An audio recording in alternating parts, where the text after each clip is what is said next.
May I ask, Mr. President, for my last question, given na po na na-acquit si former Senator Laila de Lima sa mga kaso niya tungkol sa drugs, as now, Mr. President, naniniwala pa rin po ba kayo na si former Senator de Lima ay queen of all drugs lords?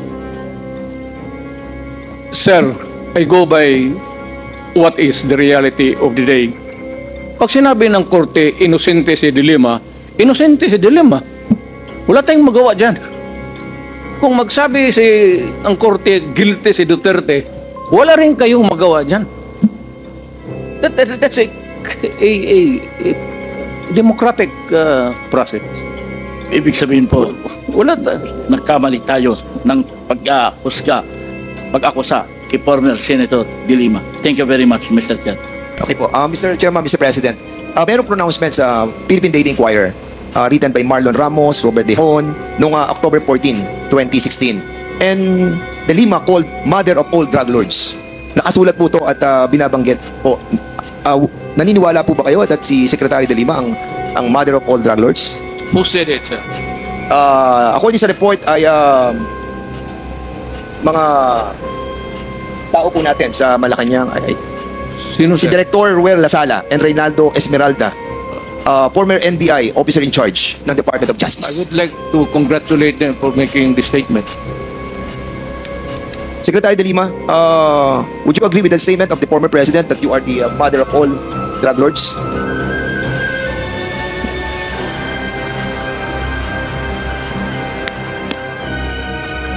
Absolutely false.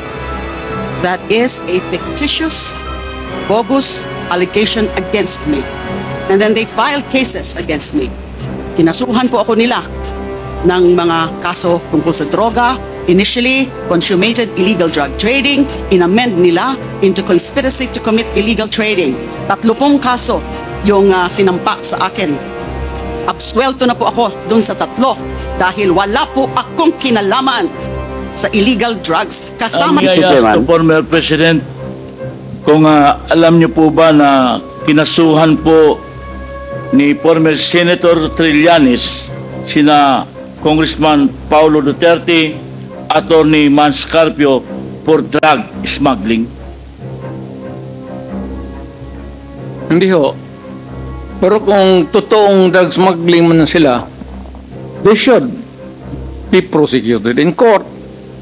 And if convicted, they should serve sentence in jail. Hindi ko pipigilan yan. Kung totoo. Hearing is resumed. Congressman Bong Teves. Mr. Chair, pwede bang mag-manifest muna na sana habang nagsasalita po ako, wala mo ng interruption? Okay, please, to all the members and our resource persons, please take note of the request of Congressman Bong Teves. So, earlier you have 7 minutes, now you have 6.5 minutes. Please proceed. Mababawasan yung oras ko eh. Colonel Asierto, nandiyan pa ba siya? Nasa Som pa rin siya? If wala, may I ask Mr. Chair to former President, kilala niyo po ba si Colonel Asierto?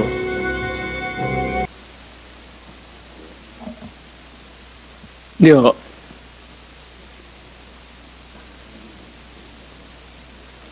Ano po ang sagot? I don't know him. Hindi ho.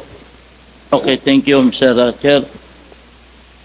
Kasi kanina, habang nasa Som at biglang naputol, tinanong po natin si Colonel Asierto kung bakit siya wala sa Pilipinas. Ang sagot niya, dahil siya ay ipapapatay. Saan po siya? Wala sa Pilipinas. Kaya nga, what is he? Hindi po natin. Baka alam mo. Okay, anyway, tutuloy ko na lang po. According to Mr. President, hindi niya kilala si Jimmy Cuban at hindi niya kilala si Mark Taguba. Pero si Jimmy Cuban po ay former custom intelligence officer at si Mark Taguba is custom broker na siya po ang nagsabi na may nahuling 11 billion worth of shabu through magnetic lifters sa Port of Manila. At ang kasama doon po ay si Congressman Pulong Duterte, Attorney Manscarpio at Michael Yang. Okay. Ngayon, according po sa ating former President, Mr. Chair, kailangan daw nating ma-invite o ma-physical na tanungin yung mga involved na persons. Kaya may I manifest that we invite next hearing Mr. Jimmy Cuban and Mark Taguba and also Congressman Pulong Duterte and Attorney Manscarpio para personal niyang matanong kung ano ang sinasabi ni Mr. Jimmy Cuban at ni Mr. Mark Taguba regarding sa sinasabi na nahuli sa Port of Manila na 11 billion worth of shabu at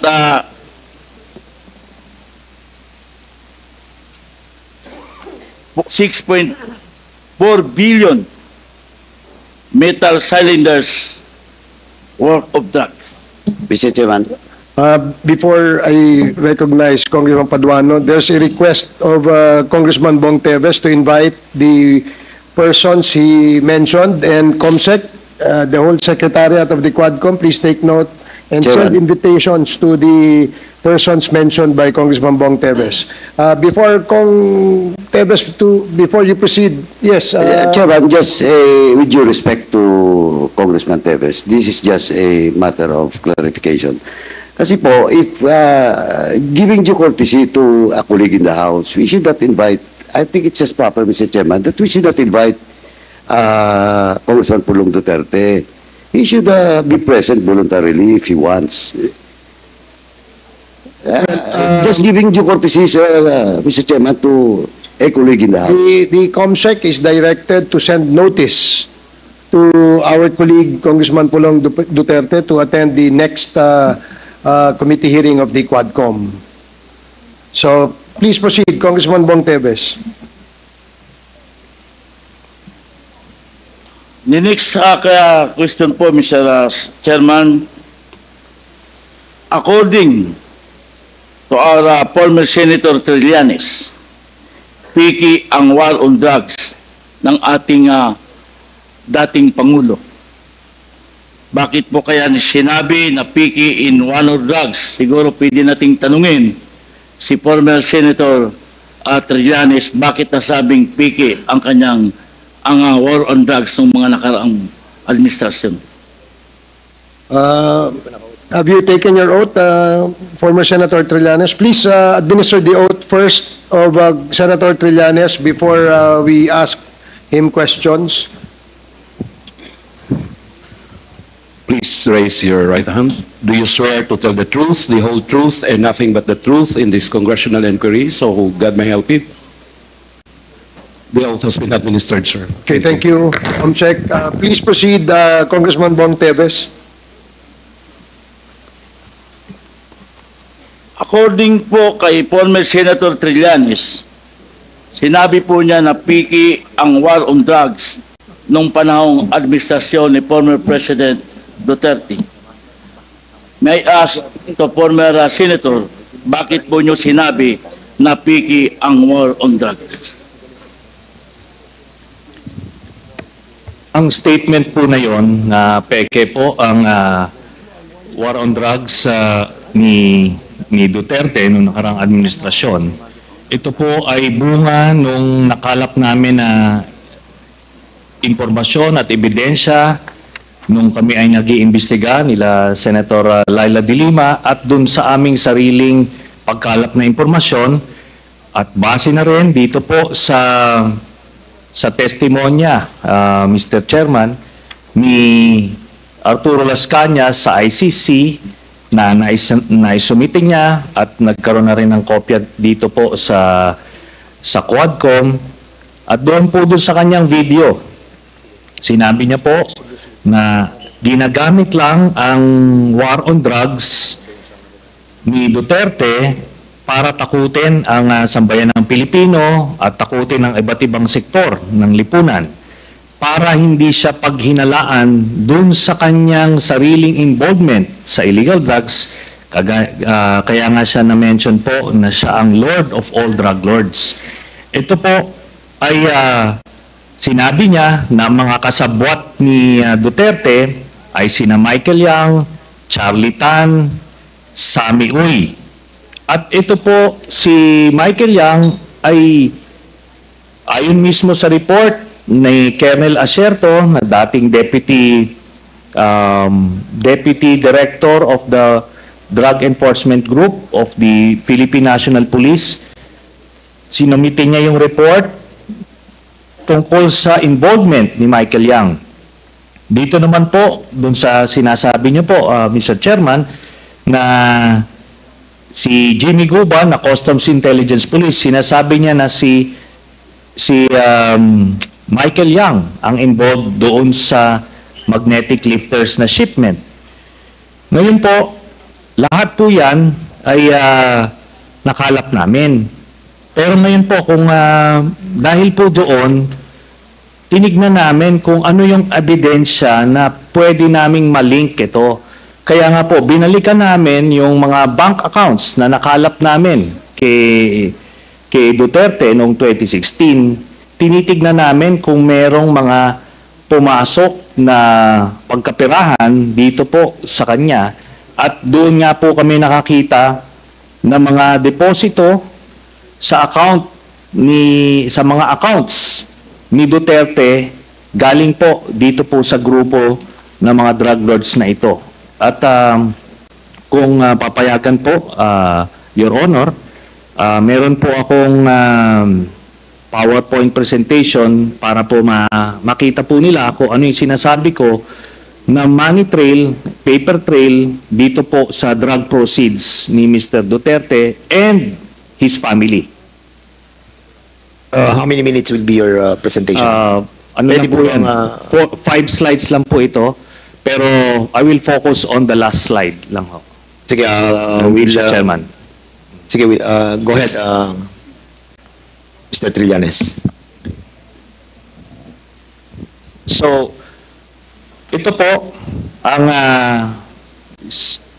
sige, doon po sa mga unang slides muna. Ayan. So, ito po yung mga bank accounts na nakalap ko po ito noong 2016. Tapos ito po ay na-validate na ng ombudsman na kaparehas nga nung naisumite ng AMLAC sa kanila. Kaya ano po tayo, kumpiyansa po tayo sa provenance nitong dokumentong ito. So, sige po, next slide. Ito po yung mga iba't ibang mga pumasok na pagkapirahan kay accounts ni Duterte. Tapos, sige po, next slide. Ayan. So, ang total po ng mga credits na pumasok ay 2.4 billion, no? Ngayon, kung ano talaga yung actual total, malalaman po natin yan pagka binuksan po yung accounts.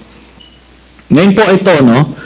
Ang pagkakamali po ni Mr. Duterte nung nagtatago siya ng pagkapirahan, ay ginawa niyang joint account yung kanyang anak na si Vice President Sara Duterte. Kaya ito po ay alam po naman natin na exempted sa bank secrecy law ang impeachment. So lalabas po yan lahat. Sige po, next slide. Ito po yung last slide. No? Dito po, meron po, ito pong mga transactions na ito, meron pong kay Vice President Sara, meron po kay Duterte, meron po kay Baste Duterte, meron kay Pulong Duterte, at meron po kay Hanilet Abansenya. Ito pong mga ito ay mga managers checks under their name na ang origin po ng account ay yung isa dun sa mga drug lords na minention ni ni Las Cañas na si Sammy Uy. Ito po, ano ito? Siguro ng mga panahon na yan, 2011 to 2013, medyo kumpiyansa sila sa kanilang mga gawain, kaya may physical na checks, no? Pero after that, ang mga deposito diretso na sa account, so wala nang paper trail. Pero makikita natin dito yung pattern po, Mr. Chairman. Nagdidibidendo yung drug lord doon sa pamilya nila Duterte tuwing October at April, no? Kaya sunod-sunod po yan. And by the way, makikita po natin si Vice President Sara, meron po siyang 2 checking in-encash dyan under her name, manager's checks. Tapos ito po ay while she was mayor, no? Kaya yan ay direct bribery, no? Tapos proceeds of the illegal drug trade. Ito po ang naging pruweba natin. Kaya nung cross match po namin yung dokumento na kuha namin at dito sa mga personalidad na minention po ni Arturo Las Cañas, na-confirm namin yung kanyang istorya. Nakita niyo po dyan, si Duterte, pareha sila ng amount na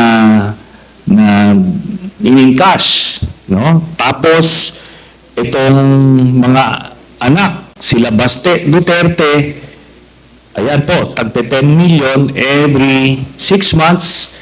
Kay Pulong Duterte, meron din. Ngayon po, lahat ito ay hawak yan ng mga bangko mismo. Meron silang physical copy, meron silang soft copy netong mga sinasabi na ito. Kaya hindi po yan pwedeng i-deny lang kasi alam naman natin yung mga estilo ni Duterte, mag-a-admit konti pero magde-deny to confuse everyone. Pero ito po yung smoking gun, Mr. Chairman. So, yan po, we concluded na peke talaga ito. Ginagawa niya yung war on drugs para proteksyonan niya yung sindikato niya na sina Michael Yang, Sammy Uy at Charlie Tan. So, kaya po nung sa Davao pa lang pinapatay po nila yung kompetensya. Tapos nung sila na ang presidente, ginawa nilang National Death Squad, yung nangyari. Tapos si Leonardo nga po yung ginawa niyang point person. Tapos yung drug list na sinasabi ni Duterte, merong legitimate mga personalities doon, galing doon sa mga iba't ibang ahensya.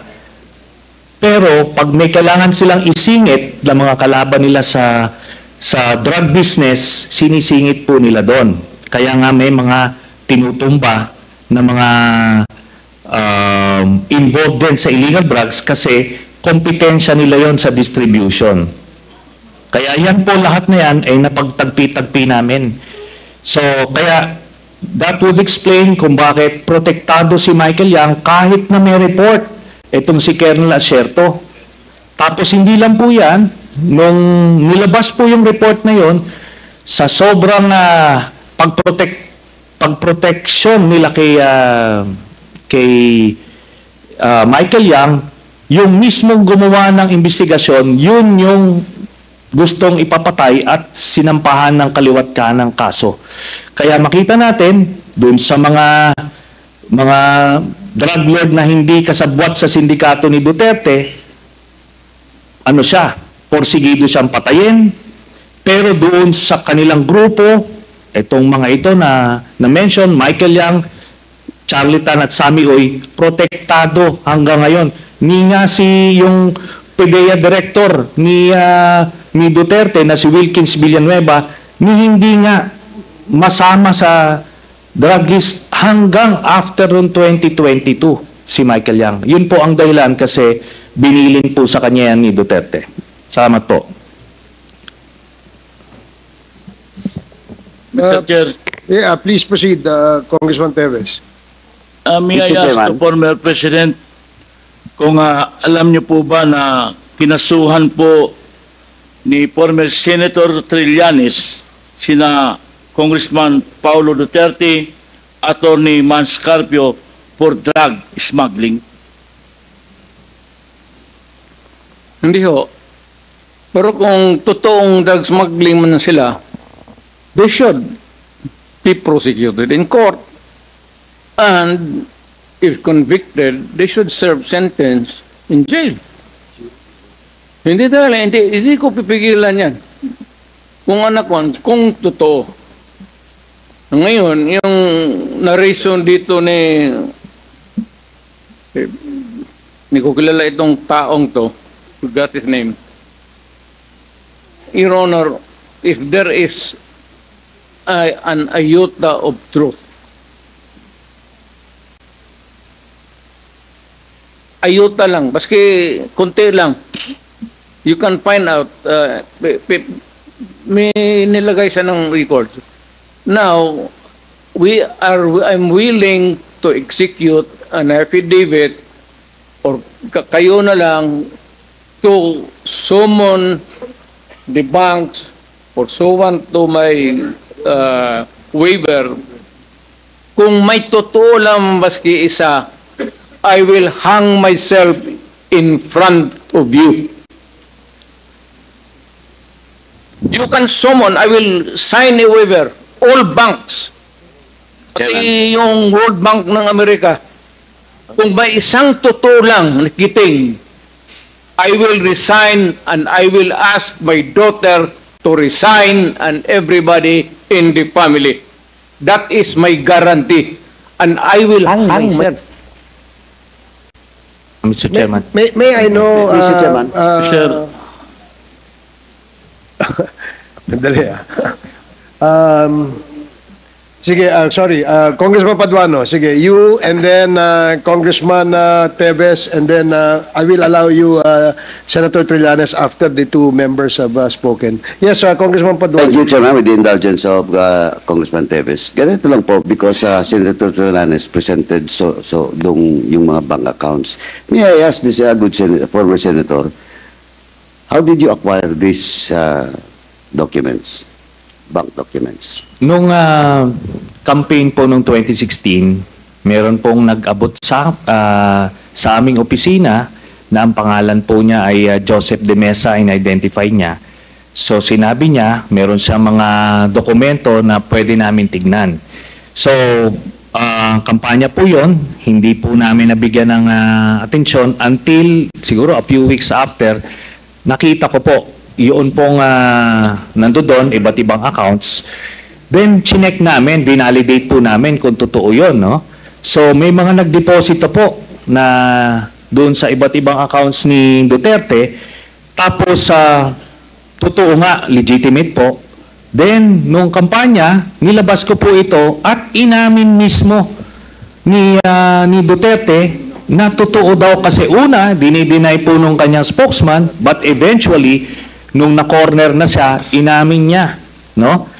Tapos, hinamon din niya po kami na magbibigay din siya ng waiver. It's the very same bear na sinasabi niya ngayon, o bluff na sinasabi niya.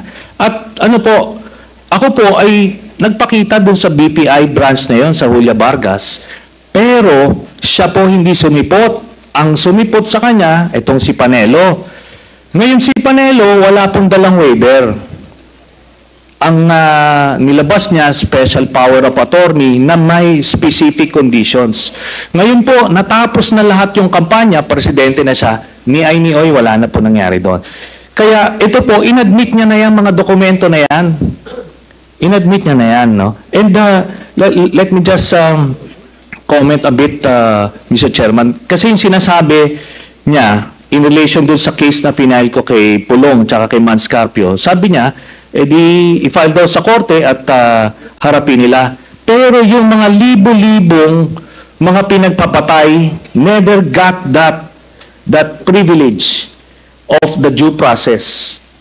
Pagka wala ka sa grupo niya, hindi ka sa sindikato niya, protektado ka, kailangan mag-file sa korte. Pero pagkakaribal ka at ordinaryong Pilipino ka, tutumba ka.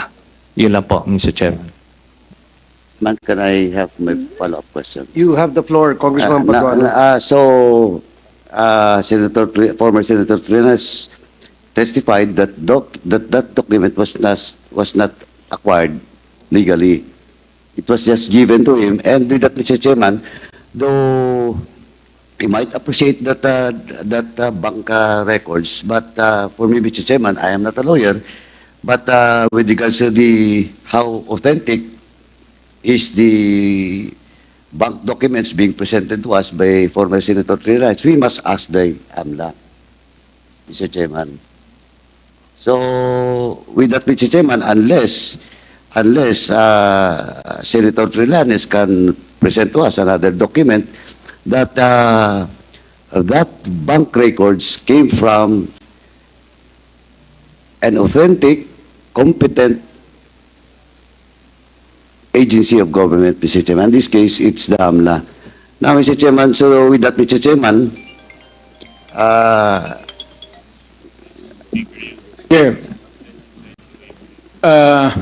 this is a very serious accusation. So,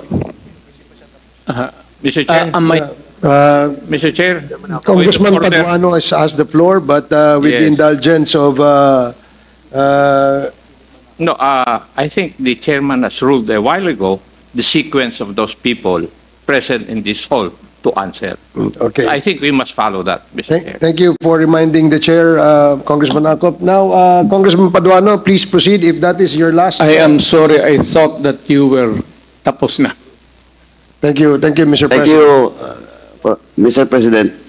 Anyway, Mr. President, now with that, Mr.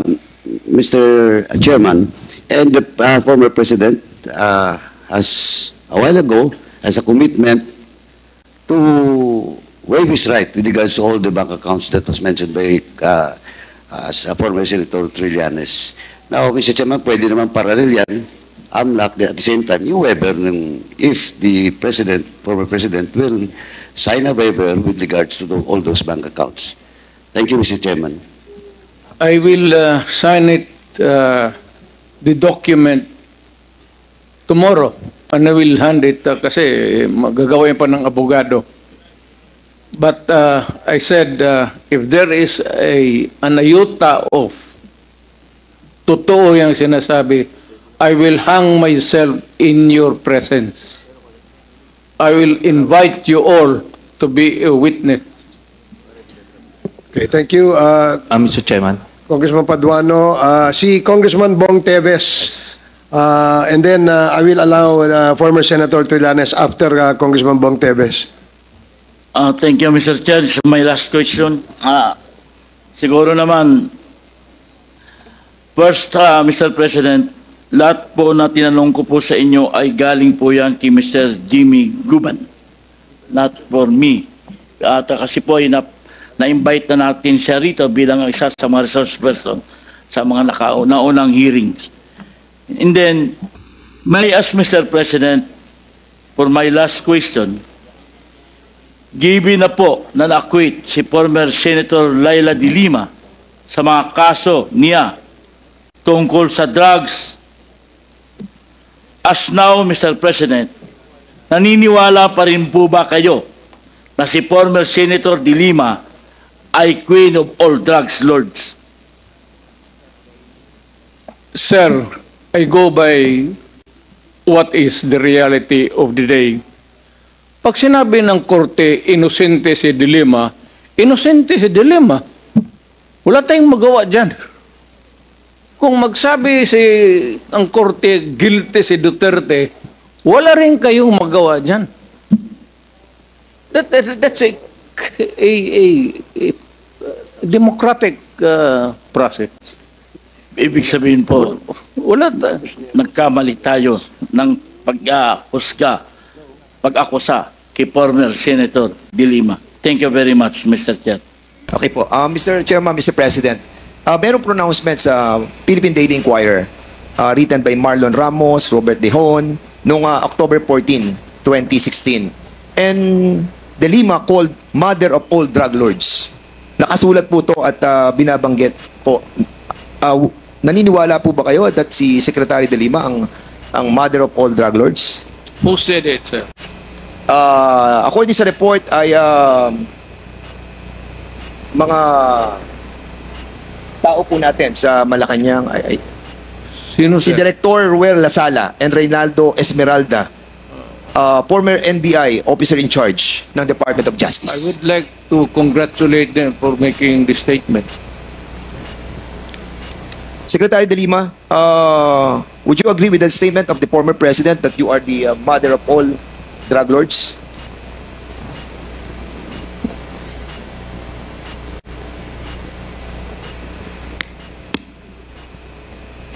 Absolutely false. That is a fictitious, bogus allegation against me. And then they filed cases against me. Kinasuhan po ako nila ng mga kaso tungkol sa droga. Initially, consummated illegal drug trading. Inamend nila into conspiracy to commit illegal trading. 30 kaso yung sinampa sa akin. Absuelto na po ako dun sa 3 dahil wala po akong kinalaman sa illegal drugs. Kasama lang ho yan sa naging propaganda nila. Kasama lang ho yan dun sa mga para meron silang isang figure, a prominent figure, at si Senador De Lima ho yun noong 2016, na doon ang magiging atensyon ng bansa, atensyon ng mundo, na itong babaeng ito ay the mother of all drug lords, the beloved drug trade queen.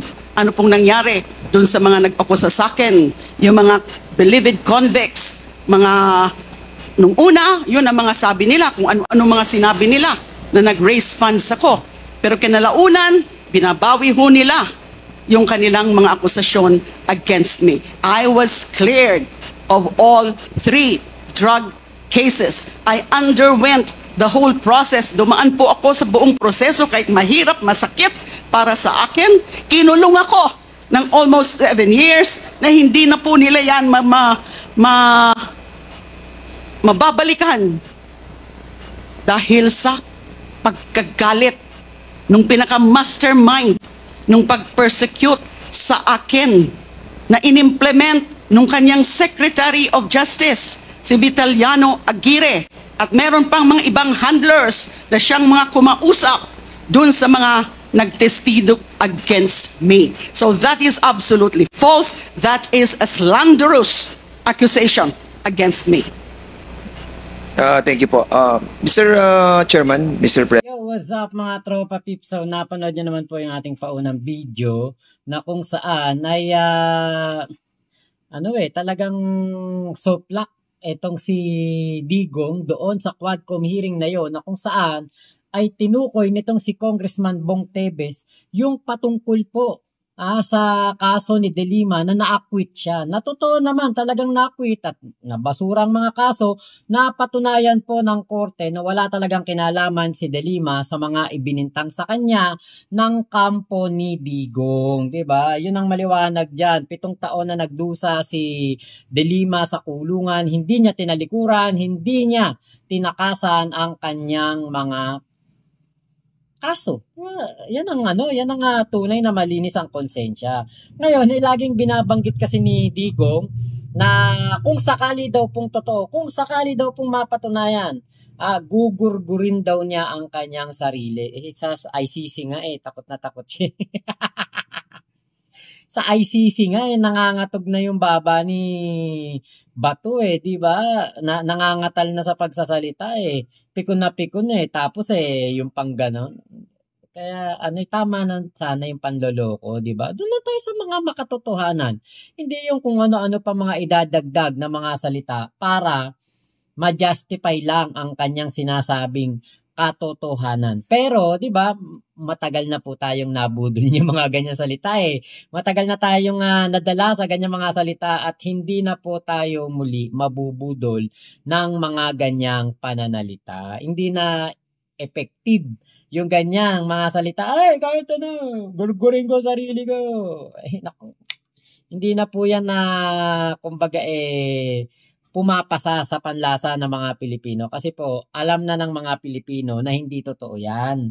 2024 na, magta 2025 na, maniniwala pa ba mga Pilipino sa mga ganyang salitaan? Di ba? Hindi po yan effective na. At wala na pong gana yung ganyang salita. Hindi na yan paniniwalaan o bebenta sa mga Pilipino. Siguro noong 2016, di ba? Kasi dyan tayo dinala ni Digong Kumbaga dyan tayo pinasakay ni Digong sa kanyang mga matatamis na salita, matatamis na pangako, pero hanggang matapos ang kanyang